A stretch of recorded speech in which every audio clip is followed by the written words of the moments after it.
नारायणं सूत्रभाष्यकृतौ वन्दे भगवन्तौ पुनः पुनः ईश्वरो गुरुरात्मेति मूर्तिभेदविभागिनि व्योमवद्व्याप्तदेहाय दक्षिणामूर्तये नमः। अखण्डमण्डलाकारं व्याप्तं येन चराचरं तत्पदं दर्शितं येन तस्मै श्रीगुरुवे नमः। अज्ञानतिमिरान्धस्य ज्ञानाञ्जनशलाकया चक्षुरुन्मीलितं येन तस्मै श्रीगुरवे नमः। गुरुर्ब्रह्मा गुरुर्विष्णु गुरुर्देवो महेश्वरः गुरुः साक्षात् परं ब्रह्म तस्मै श्रीगुरवे नमः। त्वमेव माता च पिता त्वमेव बन्धो च सखा त्वमेव वेदा द्रविणं त्वमेव सर्वं मम देवदेव। गजाननं भूतगणाधिसेवितं कपिध्वजम्बो बलचारुभक्षणम् उमासुतं शोकविनाशकारकं नमामि विघ्नेश्वरपादपङ्कजम्। अनंत श्री विभूषित 1008 पंचायती महानिर्वाणी अखाड़ा के वरिष्ठ वरिष्ठ महामंडलेश्वर एवं उत्तर प्रदेश समाज के अध्यक्ष श्री सतपति भगवान के चरणों में कोटि कोटि दर्शन। यहाँ के अधिष्ठाता देव ब्रह्मचार्य श्री कृष्ण चैतन्य जी सभी के हृदय में अंतःकरण विराजमान आत्मस्वरूप परमात्मा को नमन करते हैं। यहाँ पर हम लोग विचार कर रहे हैं, चिंतन किस चीज़ का कर रहे हैं? सर्व वेदांत सिद्धांत सार संग्रह, जो कि आदि गुरु शंकराचार्य जी के द्वारा विरचित। यहाँ पर हम लोगों ने कल तक वैराग्य के विषय में चिंतन की। वैराग्य किस प्रकार से करना चाहिए, और यह जो मोक्ष मुक्ति का मार्ग है उसका सबसे बड़ा शत्रु जो है काम है। काम कैसे उत्पन्न होता है, इसको कैसे नाश करना चाहिए, इसका मूल कारण क्या है, बीज क्या है, इस पर हम लोगों ने कुछ चर्चा किया। एक बार थोड़ा सा उसको प्रकाश डालते हुए हम आगे बढ़ते हैं। यह काम को और यानी कामदेव और आपके जमराज दोनों में तुलनात्मक अध्ययन कराया गया कि दोनों एक जैसे काम करने वाले हैं, लेकिन फिर भी दोनों में कम और अधिकता होता है। किसी में कम किसी में अधिक, यह ऐसा है। कामदेव जो है यह सत्पुरुषों का अभिप्राय यह है कि जो साधना के पथ पर आगे चल रहे हैं वेद के वर्णित नियमों के अनुसार और मोक्ष प्राप्ति के लिए लगे हुए हैं, सदगुरु के चिंतन में हैं, शरण में हैं, वो भी उनके अंदर भी अगर यह काम की भावना प्रवृत्त हो जाती है तो वो भी रास्ते से भटक जाते हैं, उनकी क्षति हो जाती है। तो असद पुरुषों का जो दुष्ट पुरुष है उनका कहना ही क्या है, जबकि कामदेव जो हैं वह ऐसे नहीं हैं। कामदेव तो सत्पुरुषों के लिए हमेशा हित की ही बात करते हैं। दृष्टांत में भी आया है कि नचिकेता को उन्होंने आशीर्वाद अलग दिए, वरदान अलग दिए, साथ ही साथ ब्रह्म विद्या भी प्रदान की। सावित्री को भी ज्ञान के साथ साथ उसको परिवार और सभी सुख जो कि चला गया था सबको उन्होंने प्राप्त किया, उसके पति का जीवन भी दिया। तो यह जमराज अगर तुलना करें तो कामदेव से बहुत गुना श्रेष्ठ है, जबकि कामदेव सत्पुरुषों के चरित्र का भी हरण कर लेते हैं, उनके अंदर भी प्रविष्ट हो जाएंगे तो वो भी अपने रास्ते से च्युत हो जाएंगे। इस काम का जो मूल कारण है वह है किसी भी वस्तु में भोग पदार्थ जो है उसमें शोभनत्व बुद्धि यानी सुख की प्राप्ति, और उसका दूसरा कारण हुआ जब किसी भी वस्तु भी हमें जो कि है नहीं, वह बस है अनित्य, लेकिन उसमें नित्यता हम दिखाई देता है। वह है अपवित्र, लेकिन हमें उसमें पवित्रता दिखाई देने लगता है। हाँ। वह है सुख की अनुभूति उसमें नहीं है, लेकिन हमें सुख की प्रतीति हो रही है। ऐसा किसी वस्तु के अंदर जब शोभनत्व बुद्धि आ जाती है और वह हमारे मन में संकल्प के रूप में जब बीज पड़ जाता है, तो वही जो है हमें यह काम के वेग से प्रेरित करके हमें मोक्ष के मार्ग से प्रदक्षित कर देता है। इसका मतलब यह हुआ कि कहीं भी किसी वस्तु को जिस रूप में है, यथार्थ रूप में यदि हम विचार करके देखें, बड़ा चढ़ा करके नहीं, दूसरी चीज़ उसके गुण के साथ साथ उसके दोषों का भी चिंतन करते जाएं, क्योंकि कोई भी इस संसार में ब्रह्म के अतिरिक्त कोई चीज़ ऐसा नहीं है व्यवहार की दृष्टि में भी जिसमें गुण के साथ साथ दोष नहीं है। अगर हम उसके दोषों का चिंतन करेंगे और गुणों को, फिर वह उसको भोगने की जो प्रवृत्ति होगी, उसका जो संकल्प होगा, वह हमारे चित्त में, हृदय में नहीं होगा। जब संकल्प ही नहीं आएगा तो वह काम वासना इस प्रकार से नष्ट हो जाएगी जैसे कोई बीज को हम भून देते हैं और फिर वह अंकुरित नहीं होता। अर्थात मुख्य बात यह हुआ कि आपके जन्म जन्मांतर में जैसे आपने कर्म किए हुए हैं उसके अनुसार वृत्तियाँ तो आपके अंदर आएंगी, लेकिन उस वृत्ति के ऊपर ध्यान नहीं देना। ध्यान नहीं देना तो उसके गुण और अवगुण का साथ साथ चिंतन करना, विशेष करके उससे जो मिलने वाले दोष हैं उनको देखना। उनके दोषों का चिंतन करते रहोगे तो उस वस्तु के भोगने की जो शोभनत्व बुद्धि है आपके अंदर नहीं आएगी, और जब शोभनत्व बुद्धि नहीं आएगी यानी किसी वस्तु को भोगने की इच्छा ही नहीं होगी, उसका संकल्प ही नहीं होगा, तो अपने आप ही उस काम का भी खत्म हो जाएगा, जैसे अंकुर भुना हुआ बीज नष्ट होगा। इसी को बताने के लिए आगे हम हुआ था 65वें श्लोक से आगे पढ़ते हैं।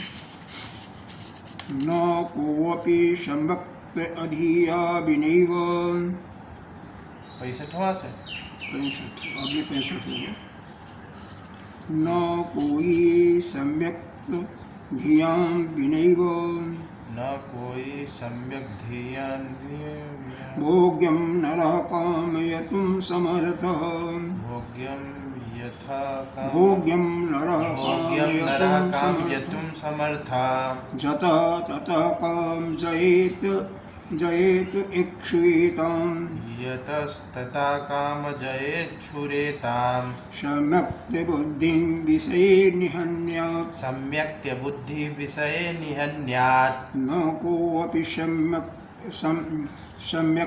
धिया विनैव न कोऽपि सम्यक् त्वधिया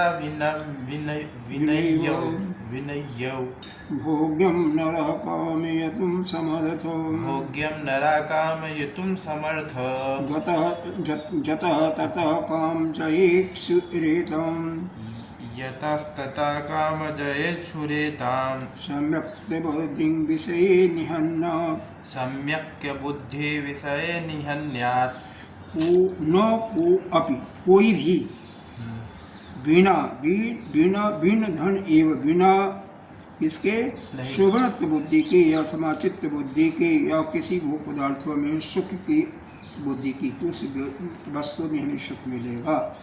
भोग्यम नरः काम एतुम समर्थः, कोई भी पुरुष किसी वस्तु का भोग करने में समर्थ नहीं हो सकता है। मतलब जब तक उसके अंदर ऐसी भाव नहीं आती है, ऐसा भावना नहीं आता है कि इस वस्तु को भोगने से हमें सुख मिलेगा। जब यह सुख भोगने की जब उसकी प्रवृत्ति आती है, उसका जब चिंतन करेगा, वह संकल्प के रूप में आ जाएगा, तो फिर उस वस्तु को तो भोगेगा, उसका दुख जो भी होगा उठाना पड़ेगा। लेकिन अगर वो बुद्धि ही नहीं आए तो वह कभी भी उसको भोगने की इच्छा या उसके प्रति काम की इच्छा आ ही नहीं सकती। तो मूल कारण है समत्व बुद्धि, शोभनत्व बुद्धि, यानी अमुक पदार्थ के भोगने में सुख की प्राप्ति। जता ततः काम जयेत इक्षुएतम। जतः का मतलब जहाँ भी, जैसे भी, तैसे काम जयेत इक्षुएतम, मतलब इस कारण पुरुष काम को यदि जीतना, काम जयेत इक्षितम, मतलब जो पुरुष इक्षितम इच्छा करता है काम को जीतने की, जो पुरुष काम पर विजय प्राप्त करना चाहता है, समक्र बुद्धि विषय निहनताम, वह क्या करना चाहिए उसको, यह जो समझने की बुद्धि समत्व बुद्धि है उसको जड़ मूल से उसको निहन्यताम नष्ट कर देना चाहिए।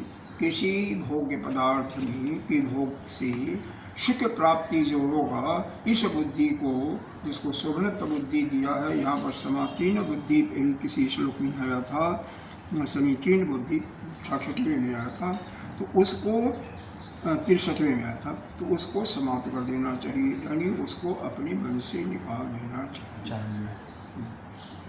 न कोऽपि सम्यक् धिया विनैव, बिना शोभनत्व बुद्धि के या बिना किसी पदार्थ में सुख प्राप्ति होगी, अगर ऐसा बुद्धि किसी के अंदर नहीं आती है, तब तक, जब तक नहीं आती तब तक उसे किसी पदार्थ के भोगने की उसके अंदर कामना होगी ही नहीं। जतः ततः, और जहाँ भी, जो भी अगर काम पर विजय प्राप्त करना चाहता है, वह इस शोभनत्व बुद्धि को अपने अंदर से उसको नष्ट कर देना चाहिए, यानी किसी पदार्थ के भोग में जो समक बुद्धि है उसको अपने अंदर से निकाल देना चाहिए। जैसे कल जिक्र किया था कि गीता जी में दूसरे अध्याय में भगवान ने कहा है कि 62वां श्लोक है शायद, ध्यायतो विषयान् पुरुषः संगस्ते उपजायते, संग संजायते काम, कामात् क्रोधो अभिजायते। काम सीधे नहीं उत्पन्न होता है, अगर किसी वस्तु का ध्यान चिंतन करोगे तो सीधे नहीं उत्पन्न होता, पहले उसे आसक्ति उत्पन्न होती है, संग उत्पन्न होता, संग का मतलब आसक्ति उत्पन्न होती है। ध्यायतो विषयान् पुरुषः संगस्ते उपजायते, संग संजायते, उस आसक्ति के कारण यह काम की भावना उत्पन्न होती है और उसमें बाधा पड़ता है तो कामात् क्रोधो अभिजायते, फिर क्रोध की भावना उत्पन्न होती है अगर काम में कोई बाधा डालता है। तो यहाँ पर क्या हमें करना है, चिंतन, जहाँ पर ध्यान की बात कही गई है किसी वस्तु के चिंतन करने का, इसका मतलब यह हुआ किसी वस्तु में सुख प्राप्त करने का चिंतन करोगे तो आपका उस वस्तु से आसक्ति होगा और काम की उत्पत्ति होगी। लेकिन इसके बजाय कि उसमें उस शोभनत्व बुद्धि सुख प्राप्ति की इच्छा करो, उसके बाद उसका चिंतन क्या करो कि उस विषय के भोगने से जो दुख होगा या दुख प्राप्ति होगी या उस विषय के भोग में जो दोष हैं, जो अवगुण हैं, उनका चिंतन करो, उनका ध्यान करो। समझ क्यों नहीं रहे? समझ रहा हूँ, समझ रहे ना? जो विषय भोग रहे हैं उसमें अवगुण का अगर हम चिंतन करेंगे तो कभी भोग प्रवृत्ति प्राप्ति होगी ही नहीं आपके अंदर, तो उस वस्तु से बिल्कुल उसका न तो संकल्प होगा न तो होगा, और जब उसका करेंगे तो फिर कामना आएगी। इसीलिए हम किसी वस्तु को देखें तो उसको दो प्रकार से देखें। एक तो वह वस्तु के जैसे भी गुण हैं, जिस तरह से हैं वैसे ही देखें, पहली बार अच्छा बुरा देखें जैसा भी है। दूसरा, उसके गुण के साथ साथ हम दोषों पर पूर्ण रूप से विचार करें और उन दोषों का चिंतन करते हैं। तो जब हम दोषों का चिंतन करेंगे तो कभी भी हमारे अंदर किसी भी वस्तु की भोग की प्रवृत्ति नहीं आएगी, यानी कामना का उत्पन्न ही नहीं होगा, न संकल्प होगा, न भोग की वस्तु के लिए कामना आएगी। सबका मूल क्या हो गया? मूल कारण हुआ संकल्प, और संकल्प का मूल कारण किसी भी भोग पदार्थ की यानी भोग वस्तु की क्या हुआ? सुखत्व बुद्धि, शोभनत्व बुद्धि, इसमें सुख मिलेगा।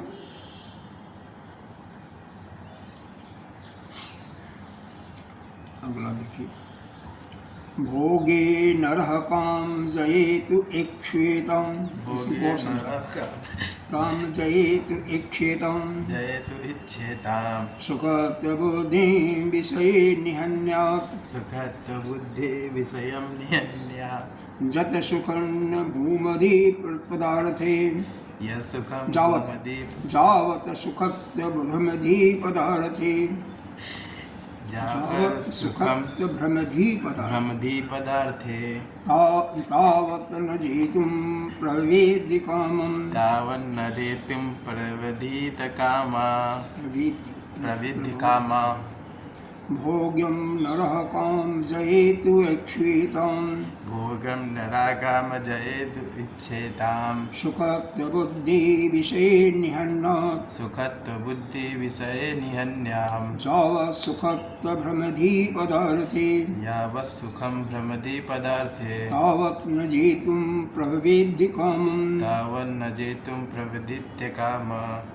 यह सुंदर दिया हुआ, भोग्यम नरः काम जयेत इक्षितम, ऐसे जो साधक हैं काम जयेत इक्षितम, जिनकी इच्छा है, जो चाहते हैं काम पर विजय प्राप्त करना, कि हम काम पर विजय प्राप्त करना, नर जो साधक, जो नर भोग्य पदार्थों में यानी कामना पर विजय प्राप्त करना चाहते हैं, सुखत्व बुद्धि, उनको क्या चाहिए, उस भोग पदार्थ का, जिस विषय का वो भोग करना चाहते हैं, उसका जो सुखत्व बुद्धि है, जो शोभनत्व बुद्धि है, उसको हमेशा के लिए मिटा देना चाहिए, उसको नष्ट कर देना चाहिए। क्यों कि वह सुखत्व बुद्धि जो उनके अंदर आती है वह तो क्षणिक है, थोड़े समय के लिए सुख, उसमें तो दुख है। उसको विशेष करके चेतन के द्वारा उसको देखना चाहिए कि इसमें सुखत्व बुद्धि जो आ रही है वह तो भ्रमवश आ रही है, और ज़्यादा तो इसमें दुख ही दुख है, और जो है भी सुख वो भी अनित्य है, हमेशा के लिए है नहीं। जावत सुखत्व भ्रमधि पदार्थे, जब तक, जावत माने जब तक, सुखत्व, यह सुखत्व बुद्धि भ्रम के कारण, ये कैसे होता है, भ्रम के कारण ही होता है ना, भ्रम, हम शंका में पड़ जाते हैं, भ्रम में पड़ जाते हैं, उसी कारण धीमानी बुद्धि। तो जब तक यह भ्रम के कारण किसी भी पदार्थ में यह शोभनत्व बुद्धि या सुख प्राप्त करने की बुद्धि रहती है, तावत ये तुम प्रवेद्य कामम, तब तक, जावत माने तब तक कोई भी साधक कभी भी काम पर विजय प्राप्त नहीं कर सकता है, जी तुम काम को नहीं दे सकता है, रोध कामम, काम को नहीं दे सकता है। यानी जब तक, जिस समय तक किसी पदार्थ में शुभरत्व बुद्धि होगी, तब तक वह काम को नहीं जीत सकता है। इसको दृष्टांत से देखो, हाँ लो,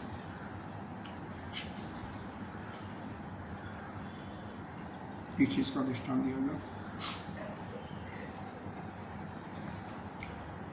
मान लो संगीत का दृष्टांत लेना, अब संगीत सुनने का है, हाँ, चाहे वो टीवी का माध्यम हो, चाहे मोबाइल का माध्यम हो, और चाहे कहीं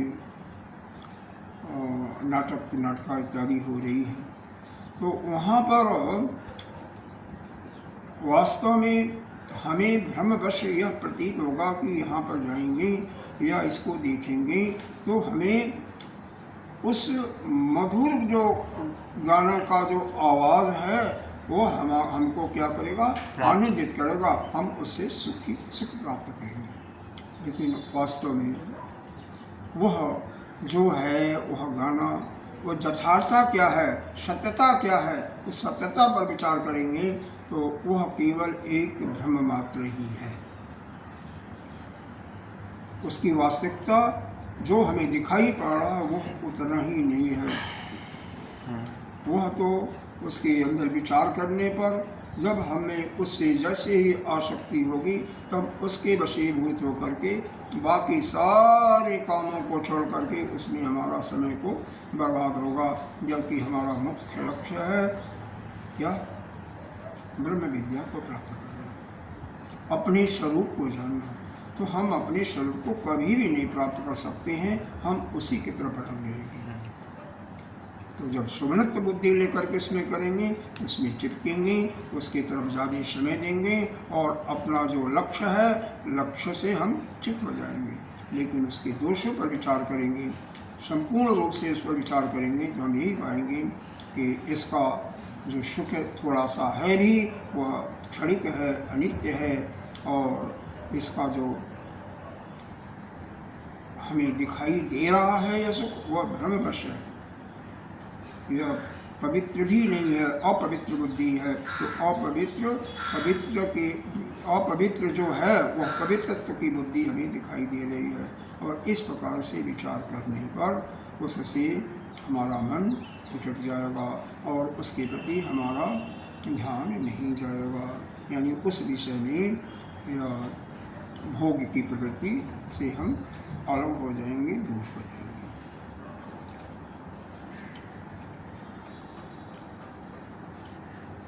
अब संकल्प को ही मूल कारण हेतु बता रहे हैं। संकल्प अनुदय हेतु जथा संकल्प अनुदय हेतु यथा उदय है ना, संकल्प अनुदय हेतु संकल्प उदय हेतु यथा मृतार्थ दर्शनम, यथा मृतार्थ दर्शनम, मृतार्थी लिखा हुआ ना, उसमें देखो क्या लिखा हुआ है, हेतु भूत, हाँ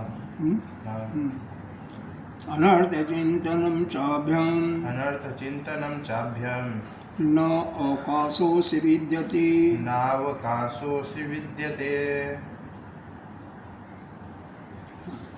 संकल्पानुदय हेतुः, संकल्पानुदय हेतुर् यथा भूतार्थ दर्शनम, यथा भूतार्थ दर्शनम, अनर्थ चिंतनम चाभ्यम, अनर्थ चिंतनम चाभ्यम न अवकाशोऽसि विद्यते, नावकाशोऽसि विद्यते। मतलब इसमें दो चीज़ों का बताया है इन्होंने। संकल्प अनुदय, मान संकल्प जब का उदय होता है कैसे, हेतु यथा भूतार्थ दर्शनम, जब हम किसी भी वस्तु को देखते हैं या सुनते हैं, सुनने का यहाँ पर नहीं दिया हुआ है, जब किसी वस्तु का दर्शन करते हैं, यथा हेतु यथा भूत, तो हमें कैसा करना चाहिए, जैसा कोई पदार्थ है, जैसा भी कोई भोग वस्तु है, यथा जैसे है वैसे ही उसका दर्शन करना चाहिए। तो संकल्प अनुदय, तो संकल्प उस वस्तु के भोग की प्रवृत्ति में संकल्प उदय नहीं होगा। जो जैसा है वैसा ही अगर हम ठीक ठीक दर्शन करेंगे तो संकल्प का उदय नहीं होगा। अच्छा, क्यों, साथ में उसके अनर्थ चिंतनम चाभ्यम, और साथ साथ उसके द्वारा जो अनर्थ होने वाला है उसका भी चिंतन करेंगे। तो न अवकाशों से विद्यते, तो किसी प्रकार का उसके विषय में शुभत्व बुद्धि का ज्ञान नहीं होगा, यानी और फिर काम का उदय भी नहीं होगा। मतलब यह है संकल्प किसी भी वस्तु का हेतु यथा, यहाँ पर कारण दिए हैं, मतलब क्या क्या मूल कारण है। किसी भी वस्तु को देखने में हमें कैसे देखना चाहिए, वहीं पर हमें अलर्ट रहना चाहिए, सावधान रहना चाहिए कि जो वस्तु जैसी है वैसे ही हमें देखना चाहिए, जैसा है वैसा ही देखो। और दूसरा, उस वस्तु के जब हम भोग करेंगे तो उसके फलस्वरूप जो दोष आएंगे, जो रोग आएंगे, उन पर हमें विचार करना चाहिए। अगर यह दोनों काम को हम ठीक ठीक करेंगे तो कभी भी उस विषय के भोग की प्रवृत्ति हमारे अंदर नहीं आएगी, यानी उस वस्तु के भोग की कामना हमें कभी भी नहीं सताएगी। तो दो चीज़ हो गया, जो वस्तु जैसा है वैसा ही देखना। और लेकिन हम ऐसा देखते नहीं, हम क्या देखते हैं, ऊपर से पॉलिश किया हुआ देख रहे हैं। देखो हम लोग कितने बुरे हैं। अगर आपने किसी शादी में गए होंगे तो देखे होंगे और नहीं गए होंगे तो नहीं, बचपन में तो गए होंगे। जब शादियां होती हैं तो लड़कियां कैसे जाती हैं, लड़के भी तो आजकल समझते हैं, पॉलिश करके। जो जिस रूप में है उस रूप में नहीं जाती हैं। अरे बुढ़िया भी जवान होकर जाती है और क्या? ऐसे सज धज करके। तो बुढ़ियों के अंदर भी कामना रहती क्या? ये अभी अभी तो पीछे बताया था, अभी पीछे तो बताया था शरीर बुढ़ा कि होता है। शरीर का शक्ति क्षीण होता है लेकिन काम की भावना नहीं क्षीण होती है। ये क्या है संसार? ये तो बताया हुआ है, भगवान शंकराचार्य जी ने कहा, हम क्या करेंगे। और देखो अपने को ही देखें, जिस चीज़ की भी भोक्तृ प्रवृत्ति हमारी है, कहीं जाती है क्या? कहाँ जाती है?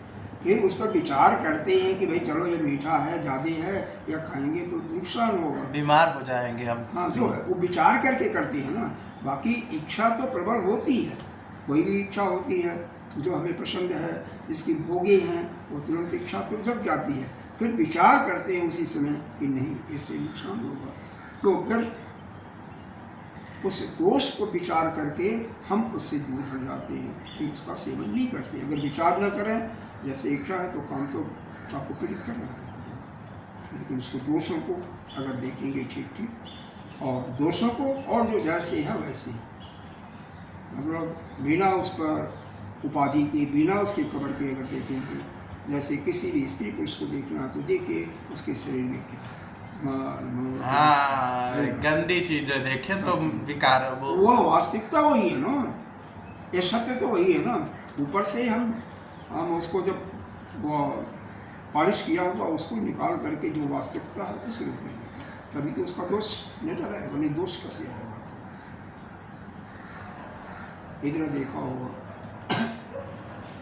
आपने, नहीं देखा, मैंने अनुभव किया, जो जितना ही मीठा बोलता है उतना ही खतरनाक। और जो जितना ही सुंदर दिखाई दे रहा है उतना ही जो है सुंदर वाले के प्रति अंदर जो है राग दोष पूरा भरा पड़ा रहता है, और जो मीठा बोलता है उसके प्रति भी अंदर से हम हर व्यक्ति से वाकिफ हो गए, लेकिन जो सामने तो कड़वा कर देगा, ऐसा देखा होगा, उसके अंदर देखने में भी सुंदर नहीं है तो उसके अंदर ये सब नहीं होगा। राग देश कम से कम उतना नहीं होगा जितना उसके प्रति है। नहीं, किसी किसी के अंदर रहता ही नहीं है। नहीं रहता, जो सीधे बोलना होगा बोल देंगे बस मर हो जाती है।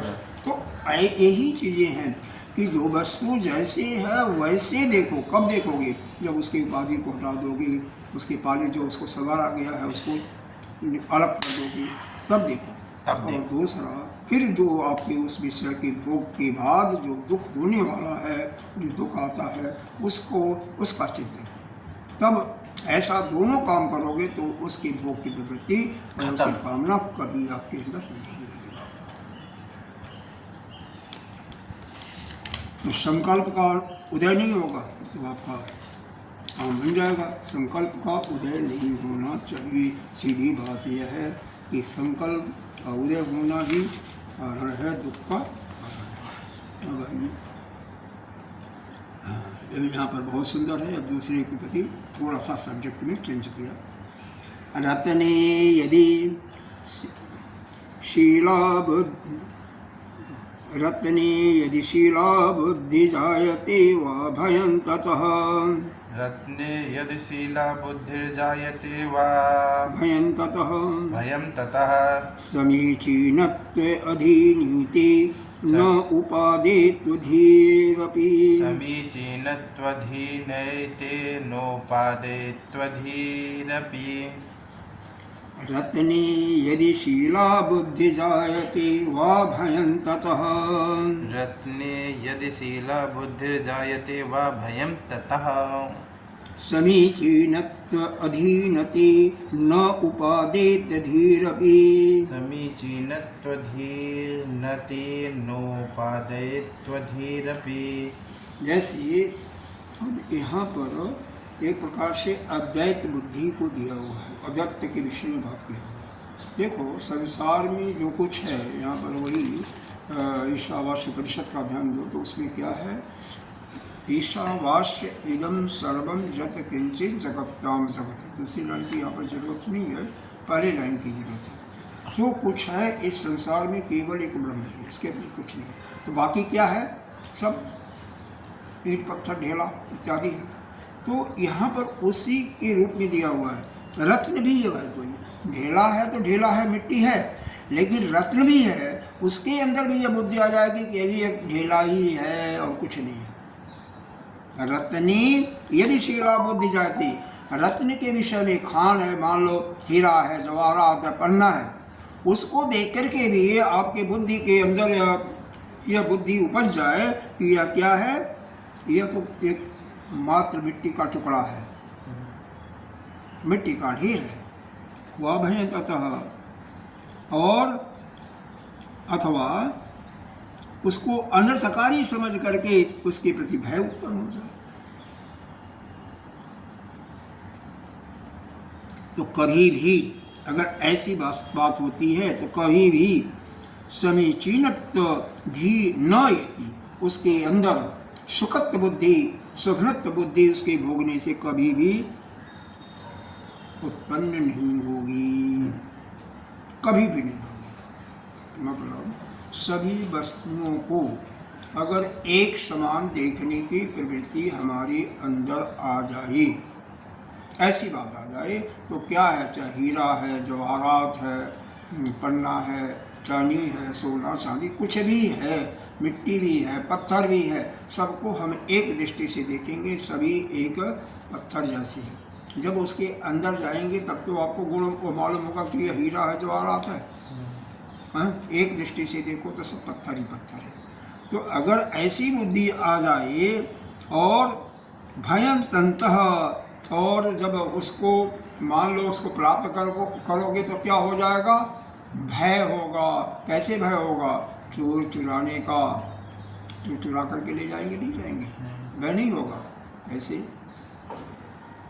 देखो एक दृष्टांत से समझो, एक बहुत बड़े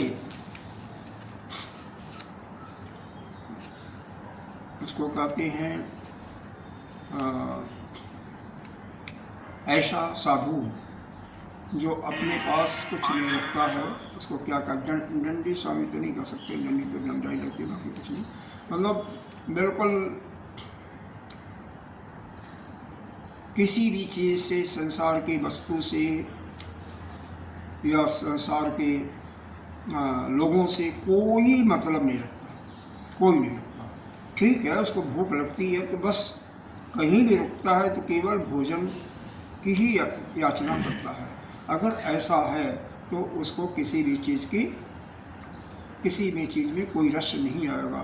ऐसे ही एक साधु का यहाँ पर दृष्टांत दिया जा रहा है कि साधु एक गांव में जाते हैं, उनको भूख लगी होती है, भूख और प्यास, वहाँ पर किसी के यहाँ जाचना करते हैं, मांगते हैं, तो उनको भोजन मिल जाता है। रात्रि का समय हो जाता है तो उन्होंने कहा हमें रात्रि विश्राम करना है।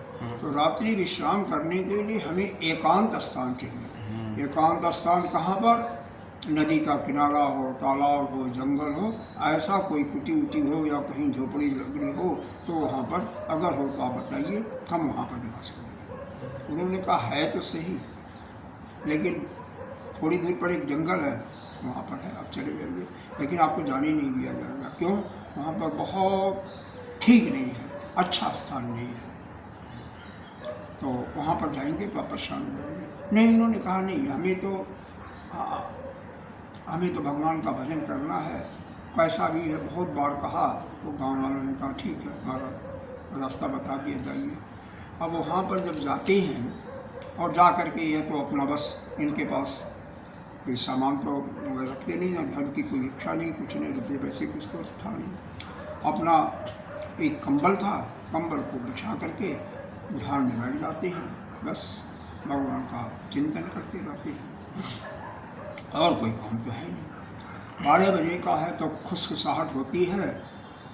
खुशखुशाहट क्या होती है, वह 10-5 चोरों का एक झुंड था, वो आ गया, कहता है अंदर कोई रखा कोई है, चलो उसको पहले उसको ठीक करते हैं, ठिकाने लगाते हैं। इनके पास आते हैं सब, कहते हैं महाराज जो सामान है रख दो, बाहर से उन्होंने कहा पहले अंदर आओ। जिसके पास कुछ नहीं है ना, भगवान का भक्त होता, किसी से डरता नहीं। अंदर आओ पहले, कौन है तू? जो हमारे पास देखो जो है वो ले जाओ, क्या है पहले सुन लो। यह बैठा हुआ हूँ मैं, कंबल है, जब सोता हूँ तो इसको ओढ़ लेता हूँ।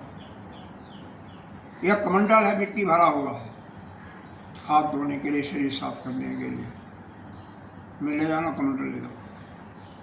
तीसरा, कोपीन पहना हुआ हूँ, और तो कुछ नहीं। कोपीन कहते तो कुछ नहीं है, हम लोग जैसे शरीर को लगे कुछ नहीं। ये तीनों चीज़ों, तीनों ले जा सकते हो, तीनों मैंने दे दो और यहाँ से दफा हो जाओ। गुडर की चीज़ है। फिर उसका सरदार कहता ये तो बाबा तो ऐसे ही है, कुछ नहीं इसके बाद, चलो इसे क्षमा मांग लेते हैं। कहता बाबा हमें क्षमा करो, आपको कोई सेवा हो तो मेरे लिए सेवा बता दो, आपको करते हैं। कहते हट जा, अभी तक तो छीनने आया था, अब तो सेवा करने के लिए। मेरे को किसी सेवा की जरूरत नहीं है, मेरे को कुछ चाहिए नहीं, मेरे को क्या सेवा चाहिए, सेवा करने वाले बहुत हैं, मैं चाहिए ही नहीं कुछ, हमें कुछ नहीं चाहिए। ऐसा अगर व्यक्ति को, तो उसको धन से क्या लेना देना। ऐसे ही एक पति और पत्नी थे, भगवान के परम प्रिय भक्त थे, बहुत बड़े भक्त थे। भगवान ने सोचा कि इनकी परीक्षा ले जाए। दोनों कहीं यात्रा पर जा रहे थे। रास्ते में भगवान ने एक हीरा जवाहरात का एक मूर्ति जैसे बना दिया, गट्ठा लगा दिया, दिखाई दिया, वहाँ पर रख दिया, माया का। ये जा रहे हैं, आगे आगे पुरुष महाराज थे, पीछे से उनकी पुरुषानी, पुरुषार्थी नहीं, उनकी पत्नी हैं, भक्तिन कहिए, भक्त और भक्तिनियाँ ऐसे कहिए। तो ये देखते हैं, कहते हैं कि देखो स्त्री जाति को जवरात से बहुत प्रेम होता है, सोने चांदी से। तो कहीं उसके अंदर ये भावना आ गई तो इसको ले लगी, उसको मिट्टी ढूंढने लगा।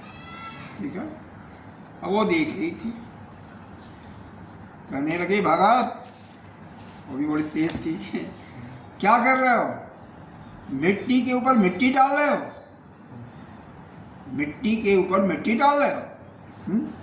यानी उसकी बुद्धि में अद्वैत था, सब कुछ एक जैसे है, और इनकी बुद्धि में क्या था, भेद दृष्टि था। अरे उसी समय इनकी आंखें खुल जाती है, अरे भक्ति तो ठीक है, मेरे अंदर ये भेद दृष्टि कैसे आ गई कि यह हीरा है और ये पत्थर है, ये मिट्टी है। अरे दोनों तो एक ही चीज़ है, सभी तो मिट्टी से हीरा भी उत्पन्न हुआ है। अरे हीरा कहाँ उत्पन्न होता है, खान से उत्पन्न होता है ना, खान कहाँ होता है, मिट्टी के नीचे ना, जमीन के नीचे।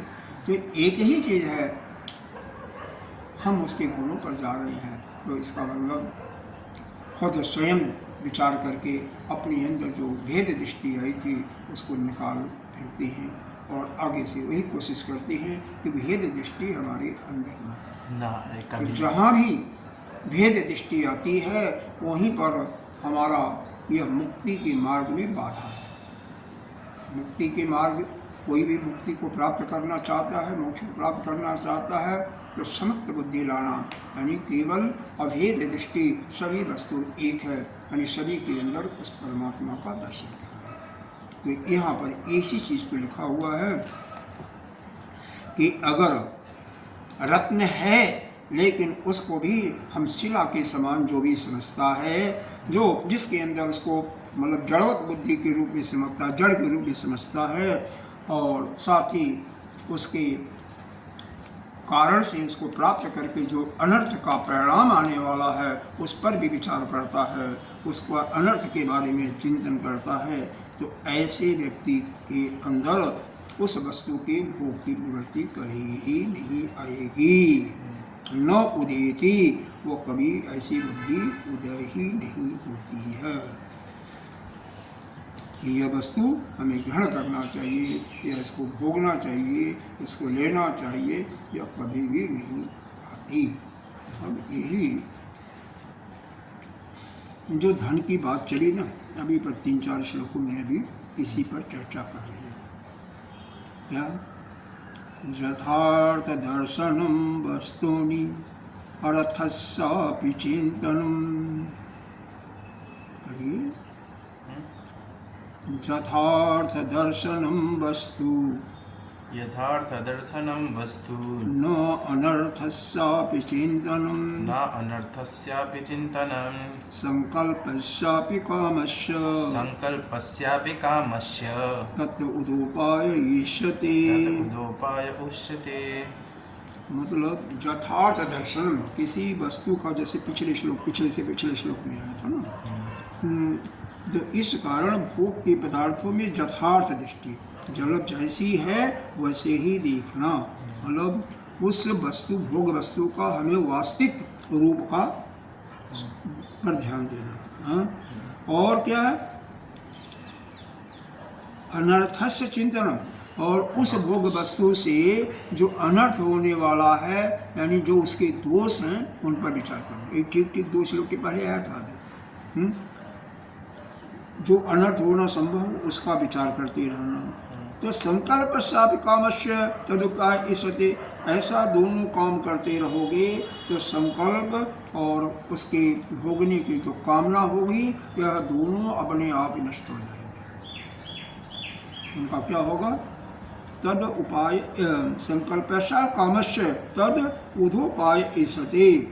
उदोपाय का मतलब यहाँ पर यह है कि ऐसा उनका भाव ही, मतलब उसका जो भोग का ये बधोपाय है, वो तत्व बधोपाय इष्यति, मतलब उसका पूरा का पूरा विध्वंस हो जाएगा, नष्ट हो जाएगा। कैसे? अगर जो वस्तु जैसे है उसको उसी रूप में, वास्तविक रूप में हम विचार करें, वैसा ही देखें। दूसरी चीज़, उस वस्तु के भोगने के बाद जो अनर्थ होने वाला है, जो दुख होने वाला है, उस पर चिंतन करें। जो इन दोनों चीज़ों को ठीक चिंतन करता रहेगा, उसके अंदर न उस वस्तु के भोग की कामना आएगी, और न तो उसके भोग के संकल्प ही उत्पन्न होगा। मतलब संकल्प और उसका कामना, यह दोनों वह समाप्त हो जाएगा, उसी क्षण समाप्त हो जाएगा। क्योंकि संकल्प होता है तभी भोग की कामना आती है, तो संकल्प पहले ही समाप्त हो जाएगा। क्यों? उसको हमने देख लिया मिट्टी, कुछ देखा नहीं उसमें। तो यथार्थ दर्शन, कभी भी कोई भी वस्तु मिलती है तो जैसा है उसके वास्तविक स्वरूप का दर्शन करना, और उस वस्तु के भोग करने के बाद जो अनर्थ की प्राप्ति होने वाली है, उसके यानी उसके दोष का चिंतन करना। यदि 2 चीज़ों का कोई भी चिंतन करता रहेगा तो उस व्यक्ति के अंदर, उस पुरुष के अंदर न तो उस वस्तु के भोग का संकल्प आएगा, और न तो उसके भोगने की कामना ही उत्पन्न होगी। ये दोनों जड़ से समाप्त हो जाएगा। ये समझ में आ रहा? अगर ये समझ में आ जाना तो सब कुछ खत्म हो जाएगा, ये निश्चित रूप से। लेकिन जितनी देर हम लोग सुनते हैं उतनी देर आता, बाद में चला जाता है। यह जो बताया जा रहा है, सुनाया जा रहा है, यह लखनऊ आश्रम में कौन थे?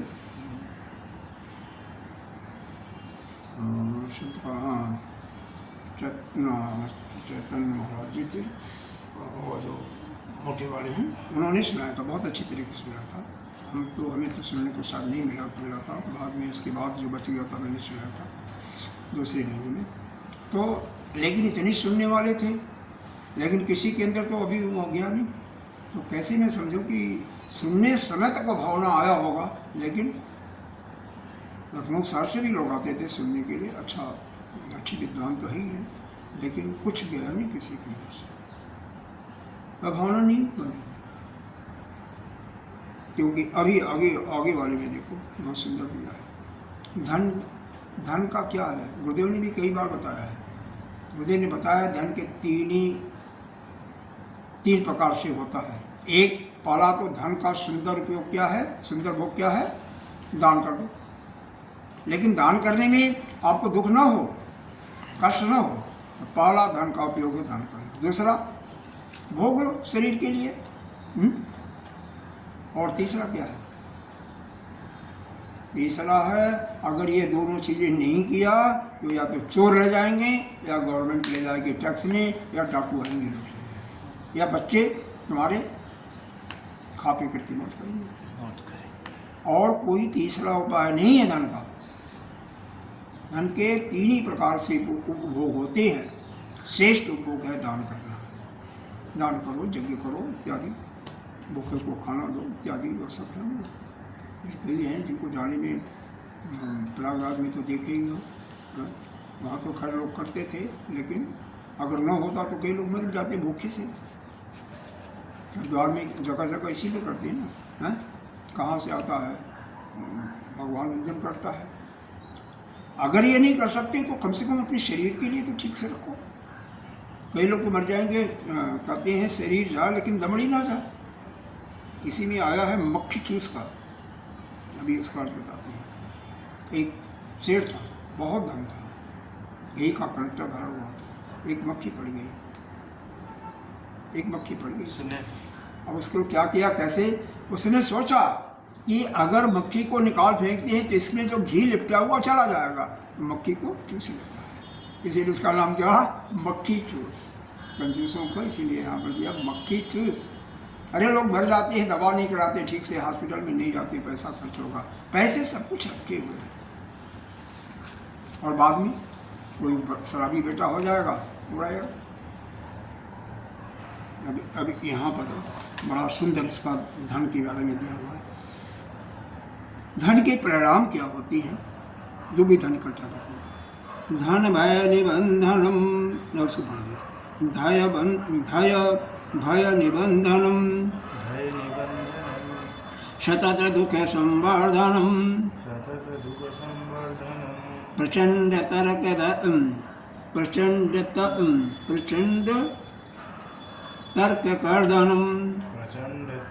कर्दनम, अस्फुटित बंधु संवर्धनम,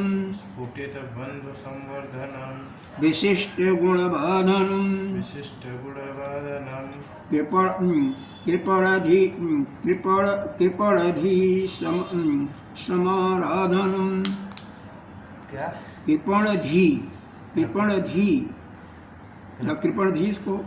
कृपणधि सम आराधनम, न मुक्तिगति साधनम,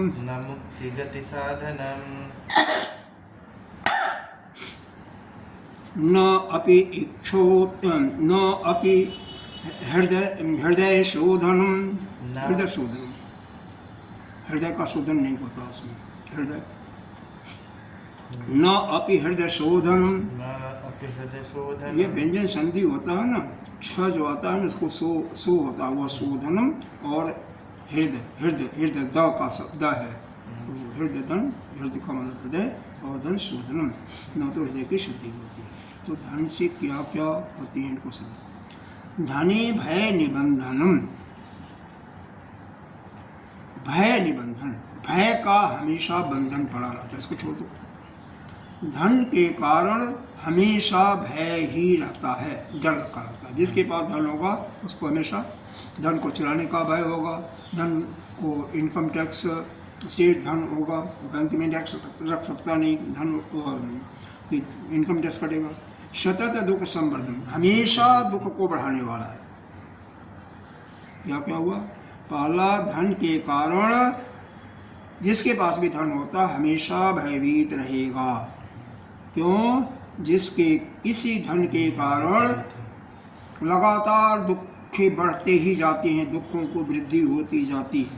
क्यों होता है, देखो मान लो आपके पास धन है तो पहले तो आपके मन में आएगा या कहाँ रखोगे, बैंक में रखोगे तो टैक्स कटेगा 30% 35%, अगर कहीं किसी को दे दोगे तो फिर उससे लेने का खतरा रहेगा, वो देगा नहीं देगा, वो उसी आपका मस्तिष्क मन जो है उसी में तर्क वितर्क में पड़ा रहेगा, आगे कुछ नहीं कर सकते। कहीं रखोगे तो भूल भी सकते हो, या फिर किसी से कह भी नहीं सकते हो, या कोई चोर आएगा चुरा लेगा, या लुटेरा आएगा मालूम हो जाएगा तो चुरा लेगा। तो धन भय निबंधनम, तो धन पहला है, धन भय का बंधन है, यानी भय से पीड़ित करता है। क्यों? हमेशा भय, धन के कारण हमेशा भय होता है। क्यों? सतत दुख, हमेशा सैकड़ों प्रकार के दुख इससे उत्पन्न होते हैं। और क्या है? प्रचंड तर कर्दनम, और बहुत तेज, प्रचंड प्रचंड घड़ी भरी विडंबना देने वाले भाइयों के परस्पर अस्फुटित बंधु संवर्धनम, जो भाई बंधु हैं उनके हमेशा उनके अंदर फूट डालता है। देखो किसी के भी धन होता है ना, तो किसी को दे दोगे तो अगर वो देगा नहीं तो वो दुश्मन बन जाएगा, मित्र दुश्मन बन जाएगा। भाई अगर एक को दे दिया दूसरे को नहीं दिया तो क्या होगा? वो भी आपस में दुश्मन, झगड़ा, हाँ दुश्मन हो जाएगा। और क्या? विशिष्ट गुण बाधनम, और जो गुण होते हैं, जो विशिष्ट गुण होना चाहिए उसमें भी बाधा पहुंचती है। उस गुण को आप नहीं प्राप्त कर सकते हो, क्योंकि आपका ज़्यादा से ज़्यादा समय धन की सुरक्षा में बर्बाद होगा। और क्या है? कृपण धी समाराधनम, केवल कृपण की बुद्धि ही उसी के लिए यह योग्य है, और किसी के लिए नहीं।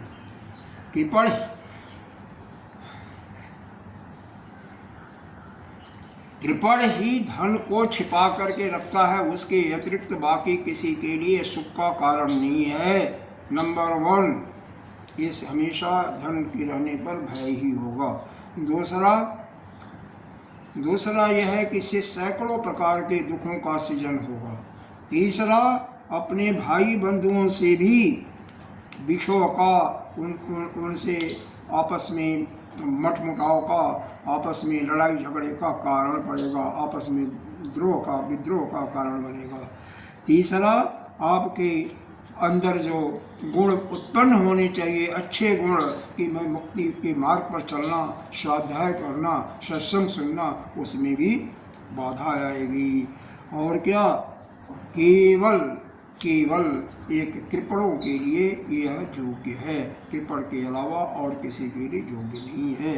स मुक्ति गति साधनम भवति नापि, यह न तो मुक्ति के साधन में यानी मोक्ष प्राप्त करने के लिए लेश मात्र भी सहायक होगा, और न तो हृदय की शुद्धि में भी होगा। न तो हृदय की इससे शुद्धि हो सकती है, और न तो मोक्ष की इससे प्राप्ति ही हो सकती है। तो यह दोनों का जो होने चाहिए वह तो नहीं होते क्या है? सब उल्टा ही होता है और कुछ नहीं है। जितने भी आपके गुण हैं वो भी नष्ट होंगे, चारों तरह से भयभीत होंगे, सैकड़ों दुखों का सृजन होगा, सैकड़ों जो आपके हित मित्र भाई बंधु हैं उसमें आपस में विद्रोह होगा। तो इस प्रकार से इसमें धन के कारण से नाना प्रकार के क्लेश ही हैं। देखो भैया, हर एक को याद कर लो इसको। पहला, धनम भय निबंधन, धन जो है भय से बंधन करने वाला, हमेशा भय को उत्पन्न कराता है और कुछ नहीं करता। सतत सैकड़ों दुखों का संवर्धन, सैकड़ों प्रकार के दुखों की वृद्धि होती है धन से। प्रचंड तरकर्दनम का मतलब बड़ी भारी विडंबना देने वाला है, बिना मतलब के। और क्या? अस्फुटिक बंधु संवर्धनम, भाई बंधुओं के अंदर स्फुटिक, बिछोड़ डालने वाला या दुश्मनी डालने वाला, आपके विशिष्ट गुणों पर बाधा पहुंचाने वाला, विशिष्ट गुणों का क्षय हो जाता है, लय हो जाता है। केवल कृपणों के लिए ही ये आराध्य है, न तो यह इससे मुक्ति के साधन में आप आगे बढ़ पाएंगे, और न तो आपका हृदय शुद्ध होगा। मतलब धन हृदय यानी अंतःकरण को भी नहीं शुद्ध कर सकता, और न तो मोक्ष प्राप्त करा ही सकता है। केवल दुख और भाइयों से बिछोह कराने वाला, आपके गुणों को दबाने वाला ही यह कर सकता है। केवल कृपण मनुष्य ही इससे संतुष्टि पा करके उसी के लिए आराध्य की जोगे। ये ठीक हो गया? ये अंदर बैठा लो। और क्या भय है? रागो भयम चौर भयम प्रमादातो रागो भयं चोर भयं प्रमादात् भयम तथा ज्ञाति भयस्य वस्तुतः भयं तथा ज्ञाते भयस्तथा धनम भयग्रस्त अनर्थ मूलम धनं गृहस्थार्थमूलं जता सताम तो न सुखाय कल्पते। यथा सतां न सुखाय वर्तते। देखो धन का और भी क्या है। राजा भय, पहले राजा होते थे ना, आजकल गवर्नमेंट है तो इनकम टैक्स, सेल टैक्स है, तो राजा के द्वारा भय, चोर के द्वारा भय, दूसरा चोर के द्वारा भय, चोर डाकू। तीसरा प्रमाद के कारण। प्रमाद का मतलब आपने कहीं धन रख दिया, छिपा दिया और भूल गए, समय आने पर आया नहीं, याद ही नहीं आ रहा कहाँ रखा कहाँ रखा कहाँ रखा, तो वो प्रमाद भय हो गया। और क्या? तो मन विक्षिप्त रहेगा ना। मान लो धन रखा 100 रुपया ही हो, आपने रख दिया कहीं किसी कागज़ के किताब वगैरह में, नहीं मिला समय पर, तो आपको कष्ट होगा ना, मन विक्षिप्त होगा। तो ये मन को विक्षिप्त होगा, इसका मतलब ज्ञान साधना में आपके लिए यह रुकावट हो गया ना। और धन ही नहीं है तो किसी चीज़ की चिंता नहीं है, चाह गई चिंता। तो इसी चीज़ को बताया। एक तो राजा का भय, चोरों का भय, और फिर प्रमादवश आप कहीं इधर उधर रख दिए, फिर उसमें उसको चिंतन में आपका मन विकृत हो रहा है। दूसरा ज्ञाति भय से वास्तव में ज्ञाति कहते हैं यहाँ पर सगे संबंधियों के कारण भी भय हो जाता है। अरे जो भी जानेगा वो आपसे छीनने की कोशिश करेगा, नहीं तो आपसे दुश्मनी मोल लेगा। धनम भयग्रस्त अनर्थ मूलम, यह धन जो है नाना प्रकार के डर को देने वाला और अनर्थ का ही कारण है। अनर्थ मूलम, अनर्थ का मतलब समझ रहे हो ना, केवल बुरे दुष्परिणामों का ही कारक है।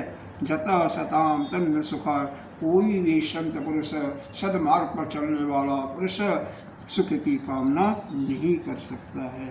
कभी भी यह धन सुखदायक सिद्ध नहीं होता है। धन को हमें 3 प्रकार से करना चाहिए। क्या? काला दान, वो भी बिना कष्ट के। दूसरा, अगर है तो, नहीं है तो कोई बात नहीं। और दूसरा, नहीं वो हो सका तो अपने शरीर में लगाओ। तीसरा, वो भी नहीं हो सका तो क्या करो? दान करो। 2 ही तो है, तीसरा पे चोर ले जाएंगे, चोर ले सरकार जाए ज़्यादा अच्छा रहेगा फिर। वही होगा और कुछ नहीं होगा। इसीलिए और क्या है फिर, बंद बांधों में भी देश करने वाला, उनको दुश्मनी बनाने वाला है, उनसे बिछोह कराने वाला है, तो कहीं इसका द्वारा अच्छा। ये 72 श्लोक हुआ। क्यों? कौन सा श्लोक हुआ?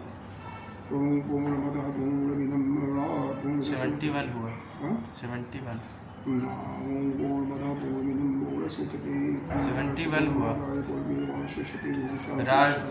राजो भयम, चोर भयम, प्रमाद भयम,